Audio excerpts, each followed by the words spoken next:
আজকে আমরা সূরা ফাতিহা এর ফজিলত শিখব।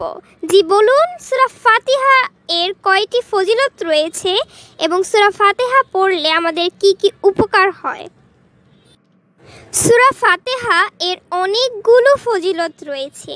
যেমন, এ সূরা কাগজে লিখে দরজার ওপর ঝুলিয়ে রাখলে ওই ঘর নিরাপদ থাকবে। এ সূরা ফরজ নামাজের পর 125 বার পাঠ করলে তার অন্তরের আশা পূরণ হবে। জ্বরের রোগীকে এ সূরা পড়ে পানিতে ফু দিয়ে সে পানি খাওয়ালে জ্বর সেরে যাবে।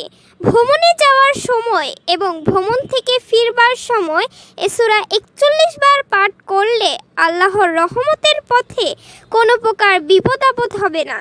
দৈনিক শেষে রাতে এ সূরা 51 বার পাঠ করলে তার সংসারের উন্নতি হবে এবং প্রশস্ত কাজ সহজতরভাবে সম্ভব হবে।